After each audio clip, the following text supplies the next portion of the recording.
1971, the Shah of Iran, a modern autocrat, shows off his country's achievements. He's used the wealth from Iran's oil to finance a high-speed drive for modernization. He's told Iranians they must put aside old-fashioned ways and become westernized. He said science and technology should prevail, not traditional religion.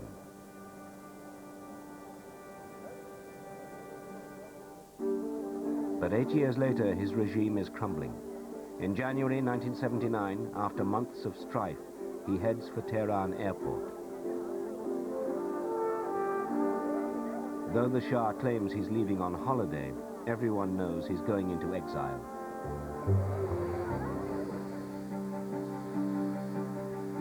And as their ruler seeks refuge abroad, in the streets of Tehran, the crowds are overjoyed. They pin their hopes on a 77-year-old exiled cleric whose priorities are the opposite to the Shah's.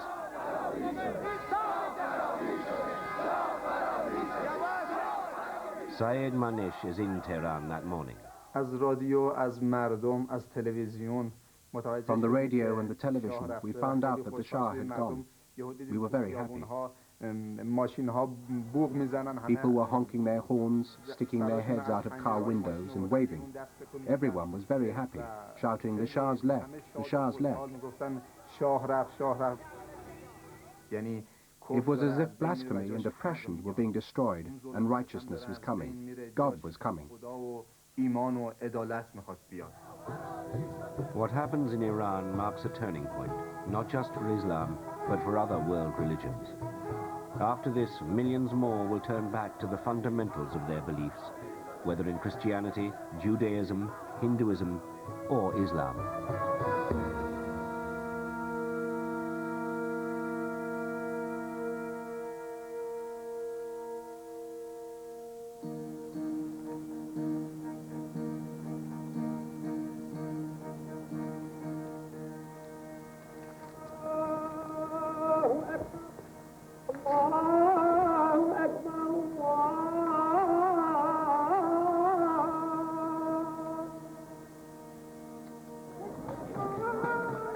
At the start of the century, Islam was one of the largest religions in the world.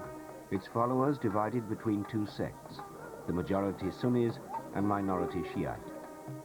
Most Islamic people were still under the political rule of European empires, but the mosques remained at the center of their spiritual life.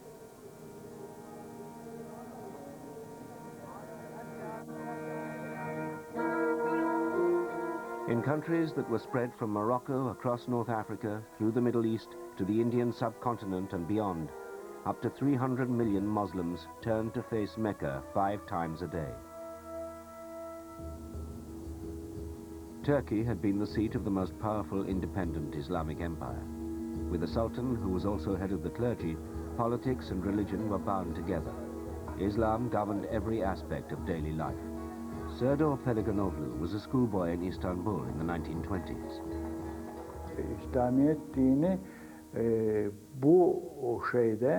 The religion of Islam came as the first obligation before anything else.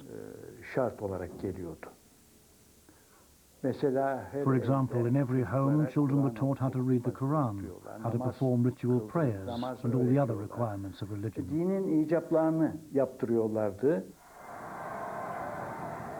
But with the old Ottoman Empire cut back after the First World War, radical Turks demanded a secular government. The Sultanate was abolished, and one man took power to impose a social and political revolution. Here alone in a guarded mansion lives the man who, out of blood and steel and ambition, created both city and republic. Mustafa Kemal, now called Ataturk, or Father of the Turks. Ataturk was determined to remove religion from politics. Mosques emptied as Friday ceased to be a public holiday and the influence of the clergy was undermined.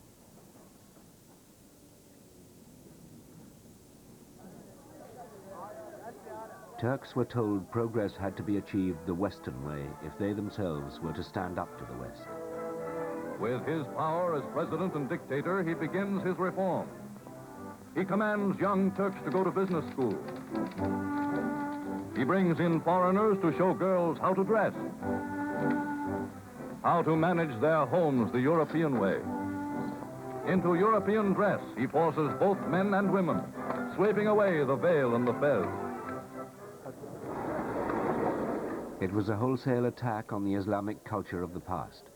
Even the way Turks wrote, using Arabic script, was replaced with the European alphabet.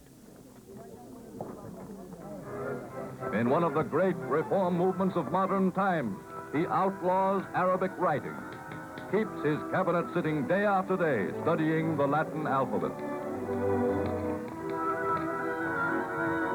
He gives his people 2 years to learn reading and writing the simpler European way. He sends his soldiers out to give oldsters surprise examinations. Packing off to jail go all dunces. The traumatic changeover the Turks lived through was next copied by their eastern neighbor and even older civilization, Persia.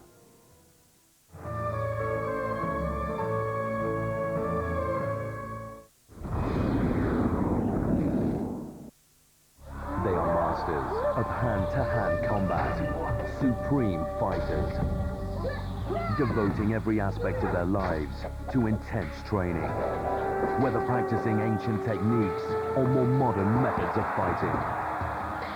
A true warrior's strength of body must be equaled by the power of their mind and spirit. Warrior Anthology, Friday at 11, only on Discovery. If you and two mates went to the breaker's yard with 800 pounds and 24 hours, what would you put together? And could you drive it like a pro? 9 men, a well-stocked garage, and only 1 day. There's nothing like getting down and dirty with a professional race team, and this is nothing like a professional race team. Just rev, rev, rev. That's not the way to go. The car is absolutely... Thunder Races, Saturday at 5 on Discovery. You can't see it. Your killer could be closer than you think. In your water, in your food, in your blood. Can we cure it? We hope so. Unbelievable. Untraceable. Unstoppable. Unknown. Diagnosis unknown. Saturday at 8 on Discovery.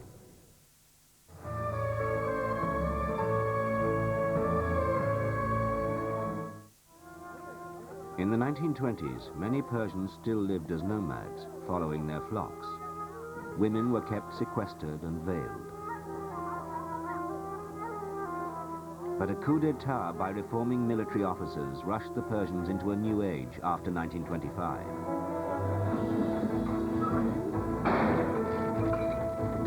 The country's name was altered to Iran, and Iranians learned to be construction workers and mechanics on the new oil fields owned by Western companies.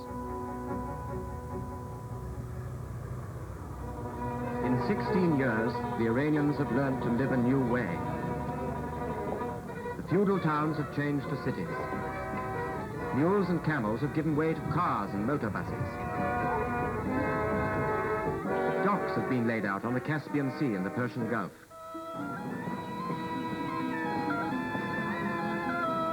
The people are taking to rail travel.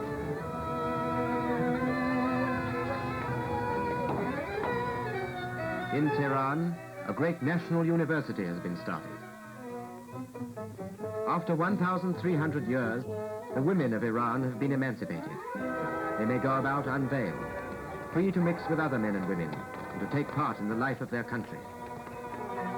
When the veil was abolished in the 1930s, Maulud Kanlari welcomed her new freedom.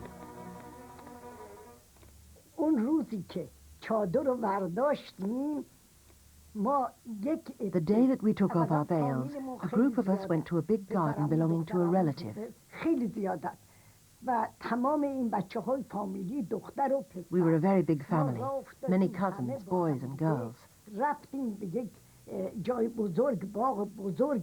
The garden was always open and everybody could come. We started singing and dancing because we were free.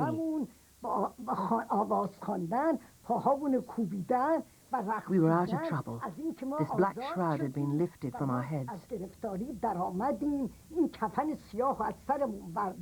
We all started dancing, beating time on tables, and kissing each other out of joy. For the first time, we could do that in full freedom.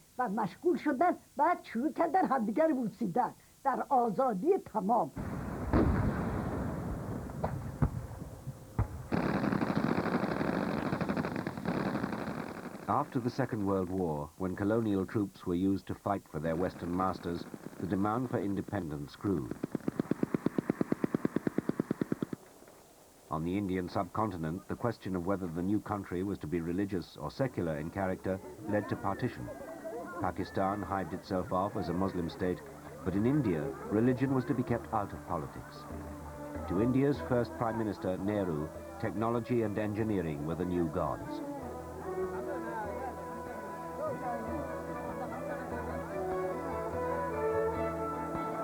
He christened the giant Bhakra Nangal dams the temples of tomorrow. Lined with cement concrete, the Nangal-Haidal Canal is a miracle of engineering. Indian technicians surmounted tremendous odds in opening up a track infested with thick, thorny jungles. Mr. Nehru looks upon such works as new temples and places of worship.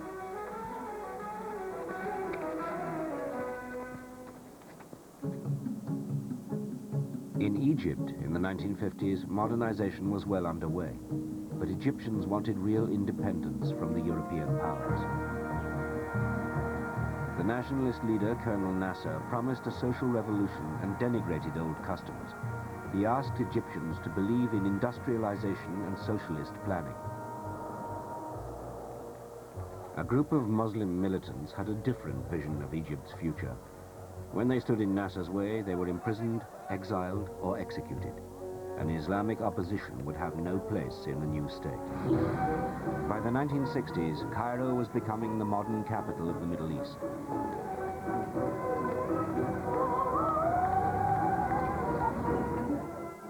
Middle-class Egyptian women, like Fatia El Asal, welcomed the new freedoms.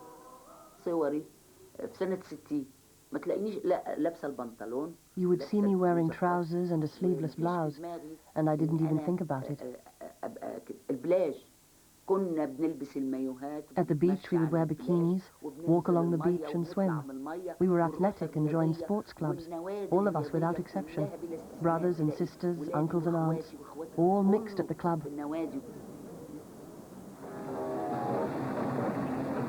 But it was the Iranians, with their oil wealth, who were put on the fastest track to secular modernization. Iran is joining the 20th century with an urgent vitality, and roads are the arterial links essential to a modern nation. Magnificent highways are being built where only a few years ago any self-respecting mountain goat would have given up. Fiercely anti-communist, apparently progressive, the Shah was backed by the United States, which supplied arms and advice. He pressed on with changes that became known as the King's Revolution.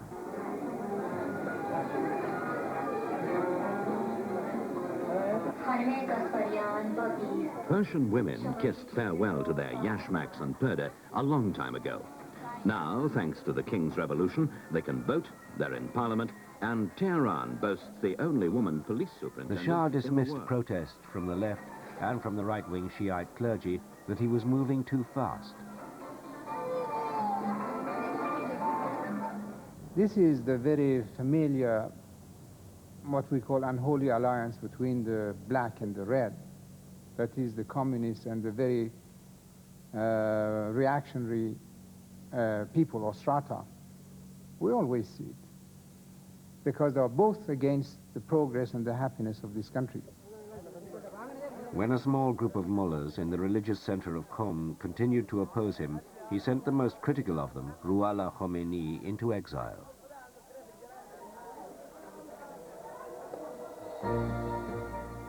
In 1971, the Shah's grand vision for his country and himself was confirmed when he staged an elaborate celebration of Iran's culture and history. A tented city was built at the ancient ruins of Persepolis to commemorate 2,500 years of the Persian Empire. The Iranian government invited leaders and distinguished guests from 69 countries, including Prince Philip, Romania's Ceausescu, and the Soviet Union's President Podgorny.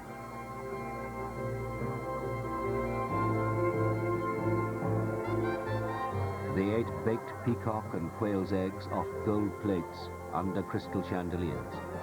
The food and wine were flown from Paris in a fleet of aircraft. Although the extravaganza cost millions of dollars, the Shah's purpose was to show the West the sophistication of the peacock throne.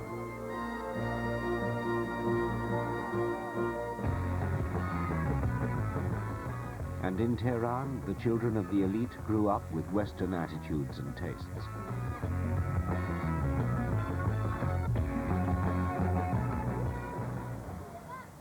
But many other Iranians saw the modernization as alien and corrupt. به خاطر اینکه وقتی که کاباره‌ها باز بود، مشروب فروشی‌ها باز بود. Cabarets were opened, bars were opened, and our media was in the hands of those who wanted to promote Western culture. فرهنگ غرب بود. بچه‌هایی که از فرهنگ They were stimulating the emotions of our youth. Our singers were singing very cheap, corrupting songs. خواننده‌هامون خیلی مبتذل می‌خوندن و برنامه اجرا می‌کردن. This was pushing the young people towards drinking, corruption, and all the ills of society. فساد به سمت بدبختی‌های جامعه به این شکل کشیده بشه. Disoriented and confused, many longed for the moral certainties of their past.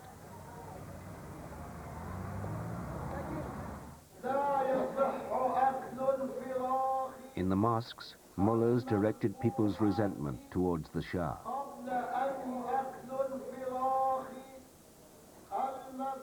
Haji Ghafari preached in Tehran. The important point was that in the mosques, people would listen to principles which were rooted in their history, principles which were present in their beliefs. The regime of the Shah was fundamentally considered as an amoral regime.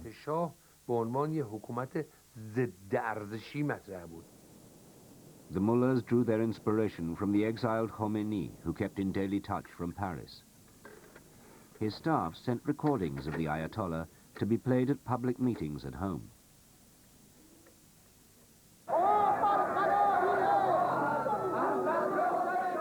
And in Iran, that message began to be converted into political action.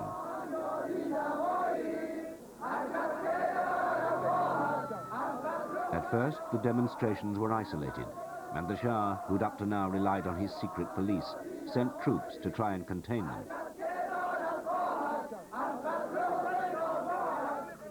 But the protests continued to grow, and in 1978, martial law was declared. When demonstrators refused to disperse, the troops opened fire.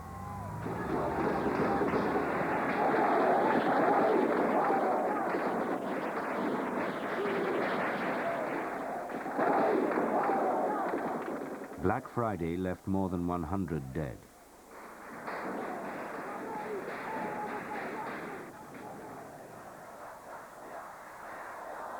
Three months later, the Shah said demonstrations planned to mark the holy festival of Ashura would also be stopped by the army.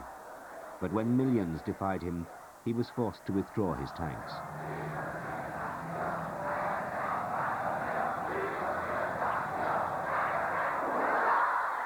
Mohammad Shah Husseini was crossing the Saadi Bridge when he began a new chant. I said, people, why don't you shout what's in your heart? Why don't you say what is Islamic, what God wants? You should all say, death to the Shah.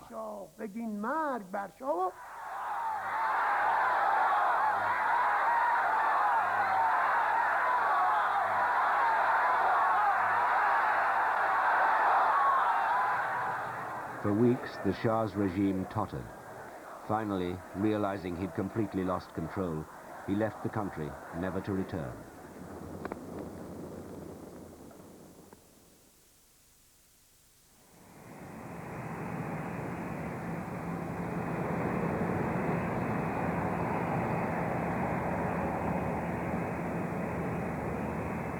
And on February the 1st, 1979, a French airliner brought back the man Iranians looked up to most. Ayatollah Khomeini was welcomed back as the Imam, the supreme leader. He'd been 14 years in exile, and 3 million people came out to greet him. Schoolboy Saeed Manesh waited 5 hours to catch a glimpse of Khomeini. It was so crowded that I had to squeeze between people's legs to get close to the front. I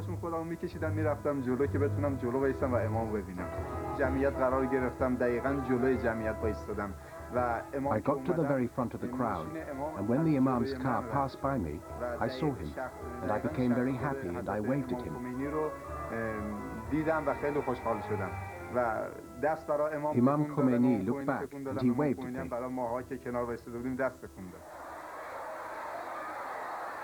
Khomeini said, "We want Islam, only Islam." 2 months after his return and a referendum in which 98% of Iranians voted for him, he declared the first day of the government of God.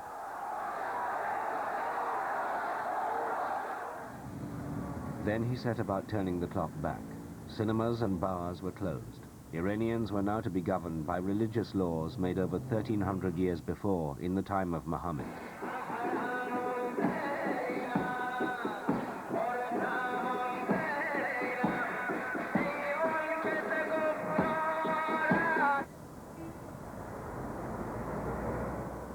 Step by step, society was resegregated by sex. On buses, women now used different doors and sat at the back.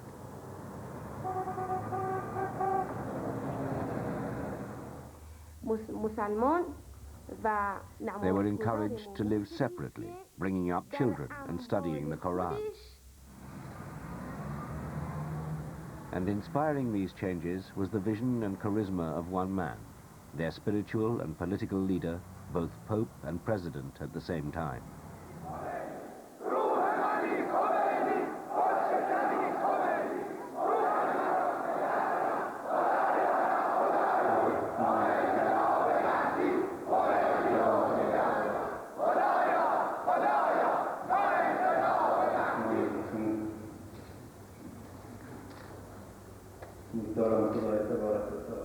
In the name of Allah, the Compassionate, the Merciful. We hope God Almighty will bless all Muslims, our country and our people on this holy Eid.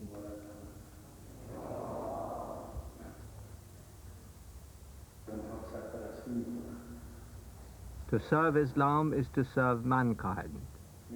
Mankind is today enslaved in the hands of those who supervise them in tyranny. All nations are caught in the talons of these powers, who consider themselves pious and competent,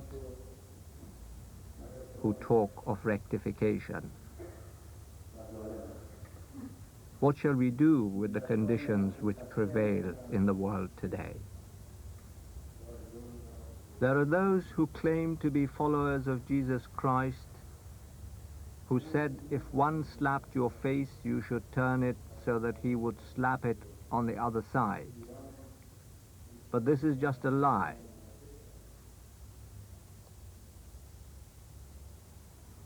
Jesus Christ would not make such an error. If he had been given the opportunity, he would do exactly what Moses did to the Pharaoh.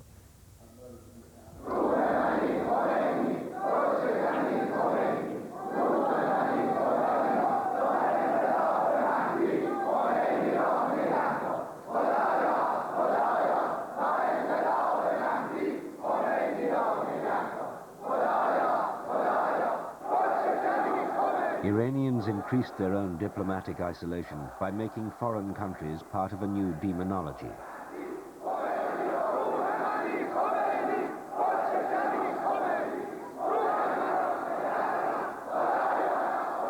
To the mullahs, there was little to choose between them. America is worse than Britain. Britain is worse than America. Russia is worse than both of them. And each one is worse and uglier than the others.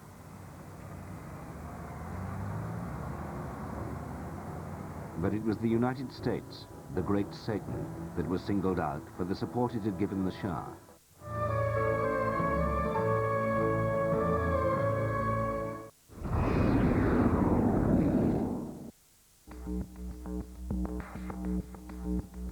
A major crime, one tiny detail.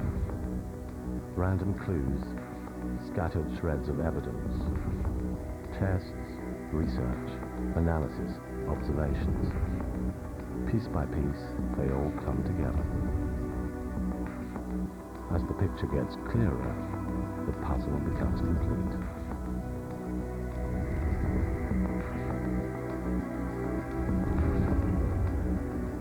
The new series of FBI files, part of Crime Life, Thursday at 10 on Discovery. A killer is at large. You have a body, no motive and minimal clues. Where do you turn? Only a criminal profiler understands a killer's psyche. The profilers also describe the killer as being a neat, meticulous person, methodical, and very compulsive. Step into the mind of a murderer. Scene of the crime, part of Reality Night, Friday at 10 on Discovery. 922 hostages. Мы себя свои вот успокаивали, что это задумка театра. 42 Chechen rebels ready to die for their cause. Если мы умрем здесь, то это еще не все. What really happened during the 57-hour ordeal? Он сказал, да, мы отпустим. And why did it take so long to get everyone out? Была, конечно, жуткая картина. Discovery goes behind the scenes with exclusive footage of the Moscow siege. Sunday at 9.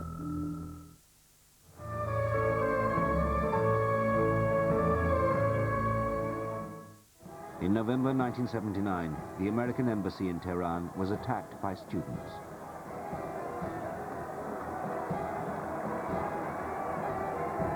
Staff were taken hostage, and Khomeini called for an army of 20 million to confront the United States.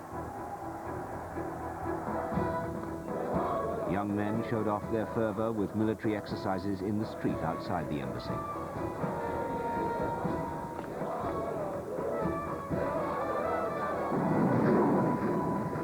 But the greatest test for the Islamic Revolution came a year later, when Iran was attacked by its neighbor Iraq, and the West gave moral support and covertly supplied arms to the Iraqis.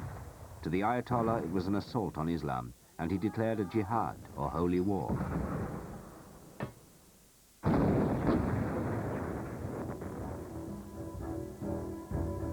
Hundreds of thousands of volunteers came forward, ready to die a heroic death for the cause. Mothers watched their sons go off to the front. At age 13, Saeed Manesh, who'd seen the Ayatollah's return, signed up. They let me go to the front, and I really liked it. I was crying because I loved it so much. This was such a gift that God had given me. It was a blessing from God. The war became a 9-year-long battle of attrition in which 1 million Iranians died.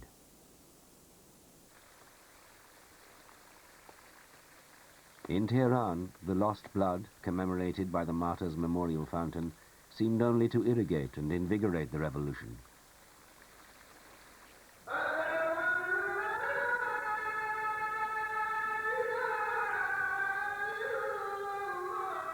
The appeal of the Islamic Revolution was soon felt outside Iran. Even the majority Sunni countries had to acknowledge it. Pakistan, the only new country conceived as an Islamic state, had drifted away from the design of its founders by the 1970s.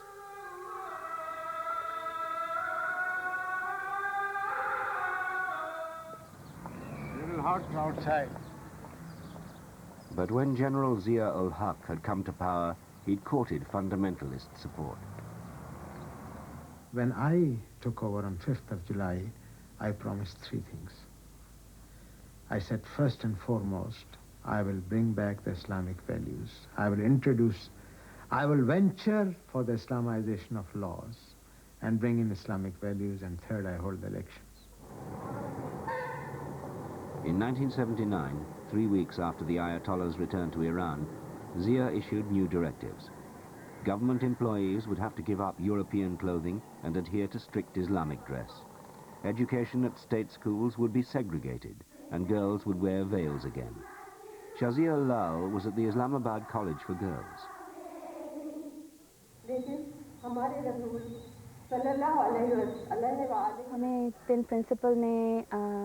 The principal told us in the morning assembly that there were very strict orders and everyone had to wear a headscarf.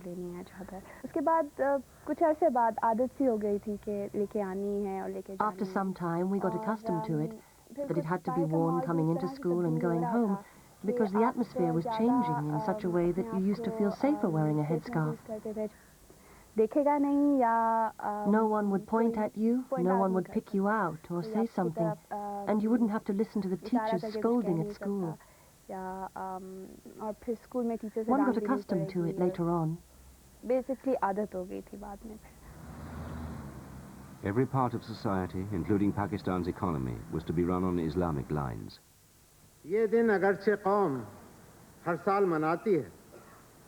In his televised speech, General Zia announced that Pakistan would be Islamized. He's introduced a new form of a medieval Muslim wealth tax called Zakot and set up a national charity fund for the poor, heavily subsidized by the Arab Emirates and Saudi Arabia. The tax was designed to provide a welfare system.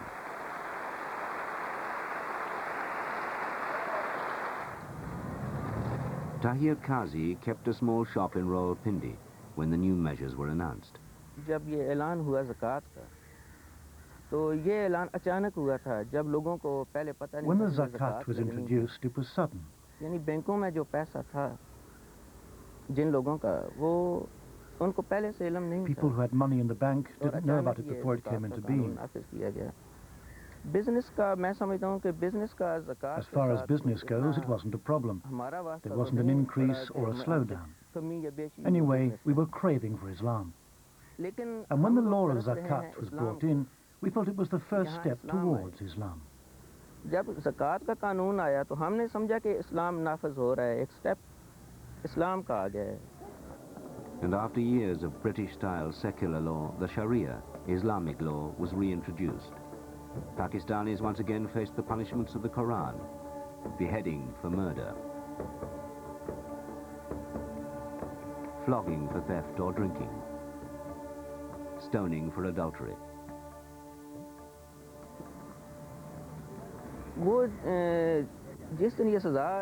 When these penalties were announced, it first came in the newspaper that tomorrow the punishments would be carried out in such and such a place. People even came from other cities, and these acts were watched by people the whole day.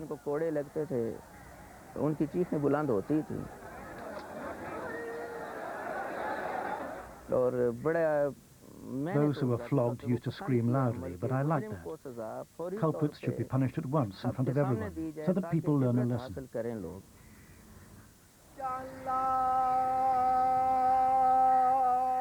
In Africa, Islam was most deeply rooted in Sudan.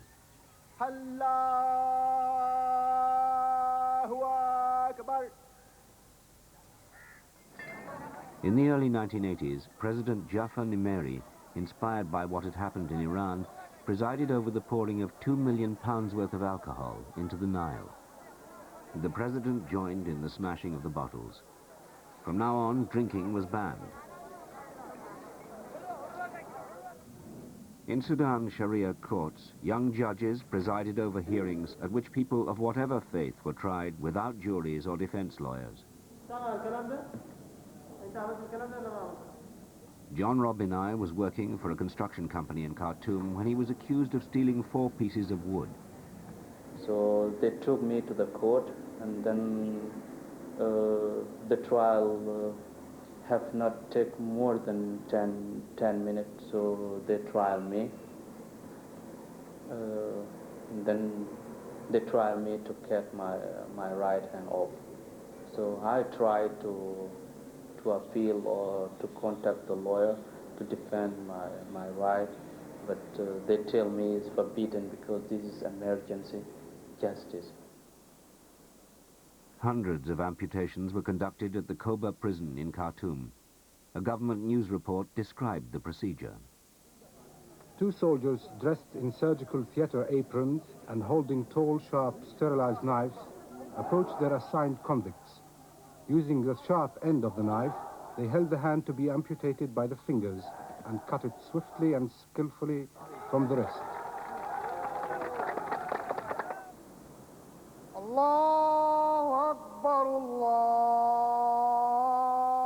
But in the biggest and most populated Muslim country in North Africa, Egypt, the government still tried to resist the rising tide of Islam and continue Western-style development.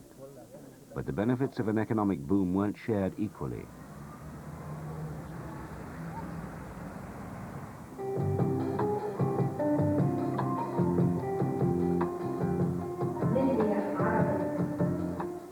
A minority of Egyptians flaunted their new money and adopted the more extravagant lifestyle of the West.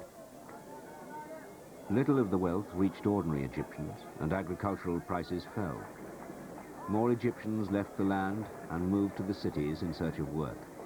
There they found themselves in urban poverty, cut off from their old communities. Snoopy loves me. I love Snoopy.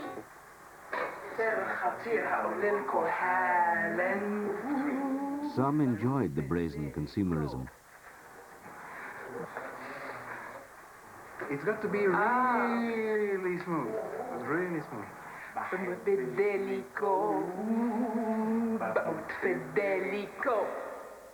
But Muslims like Mrs. Ali were offended. استخدام البنت كسلعة انهم بقول لحضرتك عايزين مواصفات معينة في البنت وفي طريقة معاملة. They used women as a commodity, and they used to demand a certain type of behavior, promiscuous, seductive, so that they could sell more. يربحوا أو يبيعوا. This led to a moral decline. يعني كمية كبيرة من عندهم. فده كان طبعا مستوى أخلاقي منحدر. يعني إحنا Islam calls for the respect of women and their right to work, but with dignity. They can work, but not as a way of seducing prospective customers. تشتغل الست لكن باحترام. ما يوظفهاش That really used to anger me. تدر عليه ربح وبتقلل من كرامتها. Militants pointed up the contrasts in Egyptian life and tried to draw people back to the mosques.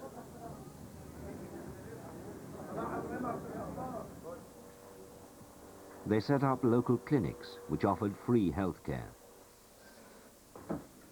and handed out food to the poor. I was doing what we call dawah, missionary work. My role was to instruct young people in the Quran and teach Islamic principles in the neighborhood. أبناء كل حي في كل مسجد قريب من هذا الحي. But Yasir Tawfiq also taught the supremacy of Islamic over civil law.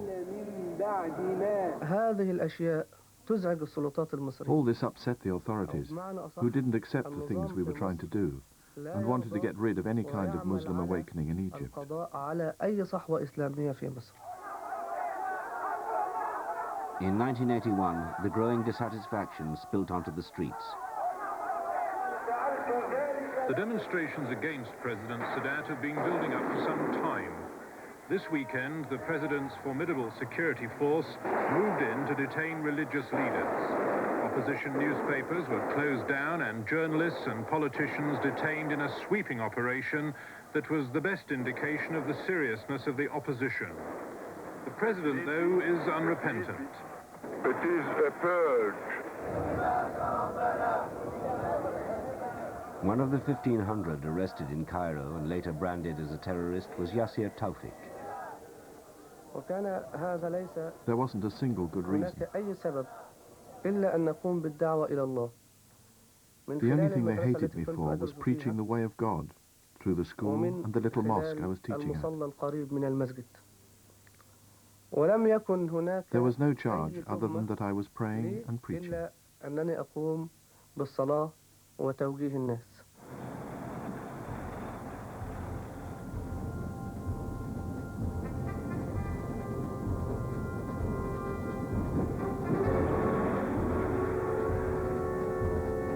Within a month, Anwar Sadat was to reap the consequences of his clash with the Islamists.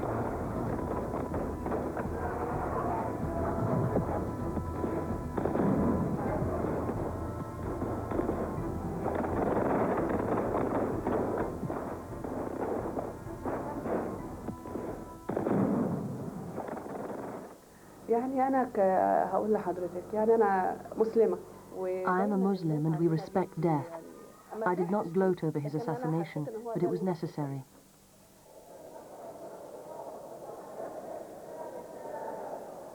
Although their leaders were imprisoned, the militants continued to defy the government.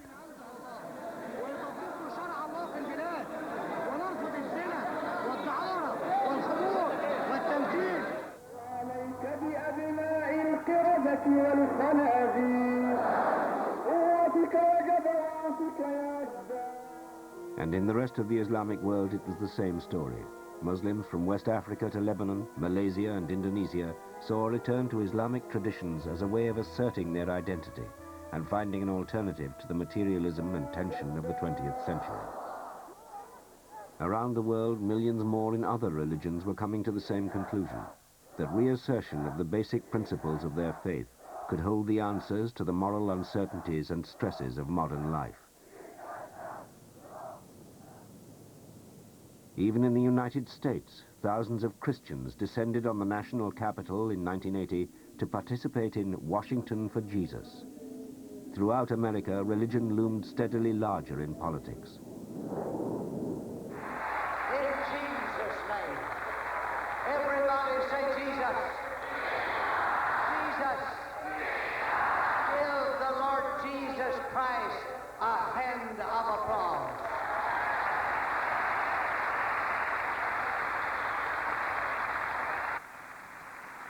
Christian evangelists mounted massive television campaigns.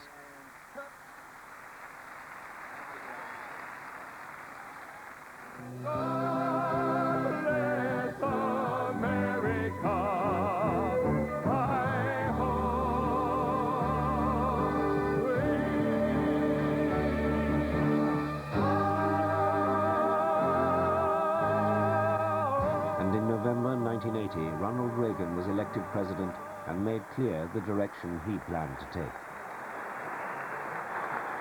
Can we begin our crusade, joined together in a moment of silent prayer?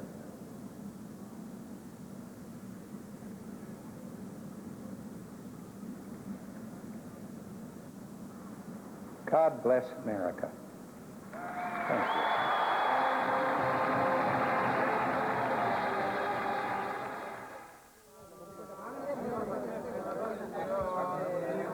In Israel, thousands of Jews advocated a return to Orthodox values and traditional observance to resist the secularization of Israeli society. Religious leaders called for a return to Jewish law as embodied in the Torah.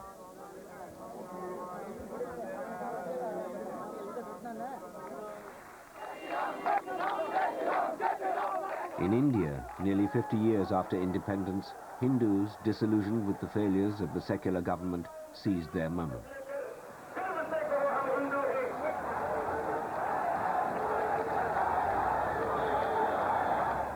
सबको लग रहा था कि देश की मर्यादाएं हमारे देश के पथभ्रष्ट चरित्रभ्रष्ट नेताओं के कारण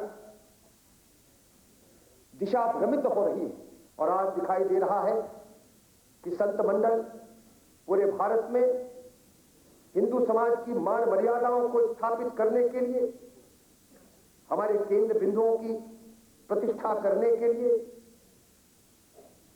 वे किस प्रकार से पूरे हिंदू समाज का मार्गदर्शन कर रहे हैं. Their fundamentalist message appealed to millions, and it would soon be followed by political action.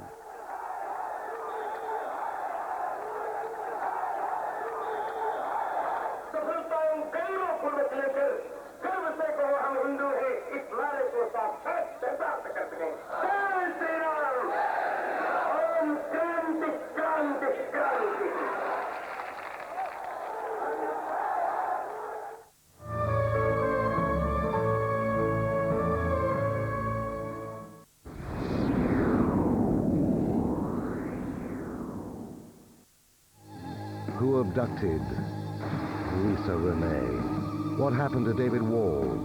Who killed Laura Hotterlin? Can a solitary hair convict a killer? Will a cliff-top confession stand up in court? Evidence is analyzed and suspects are questioned as the minds and methods that catch the killers are profiled in Crime Night. Thursdays at 9 on Discovery.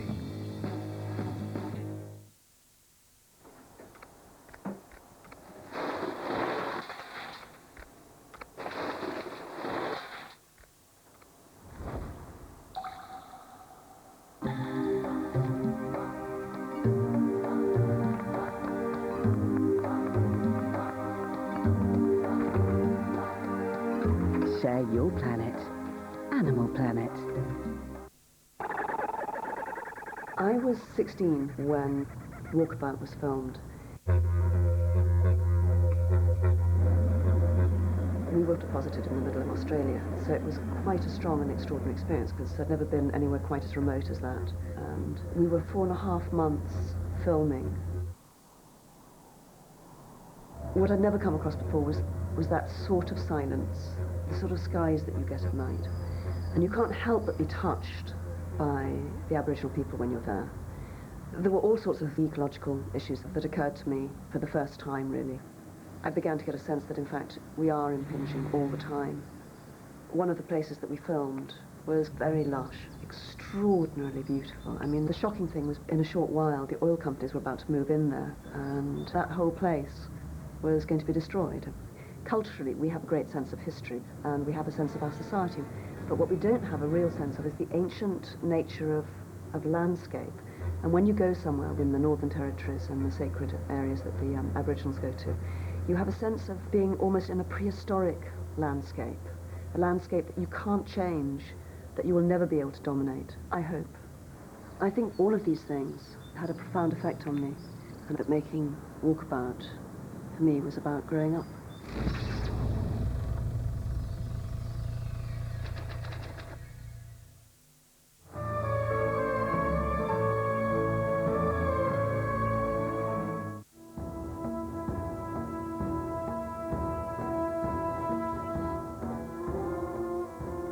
In 1989, Ayatollah Khomeini died. In Tehran, hundreds of thousands tried to get to the cemetery. When the body finally arrived, the crowds were overcome by emotion.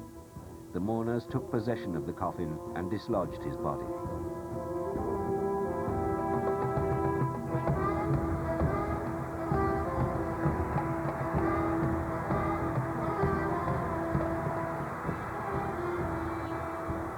Although the Ayatollah was dead, the revolution he started still continued. And in Tunisia and Algeria, militant Islamic movements challenged their governments.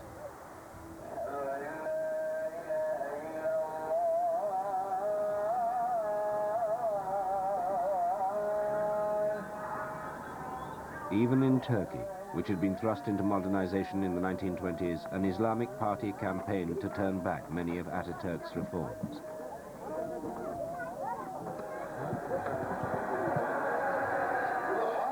In a 1995 election, they won over 20% of the votes, the largest share of any single party. Their leaders promised to put Turkey back at the center of the Islamic world. Şu ellerinizi lütfen canlı olarak kaldırın.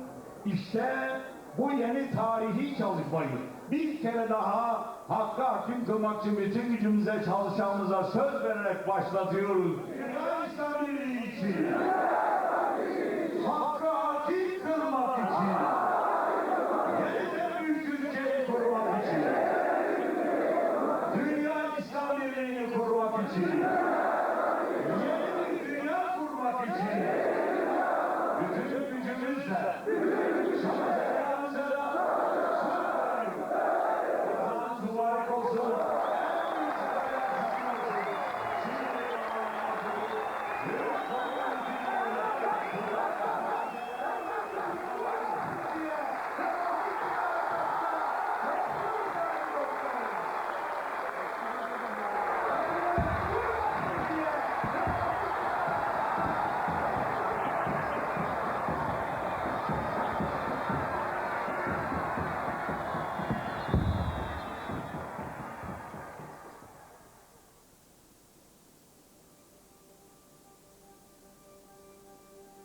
the shrine of Ayatollah Khomeini outside Tehran.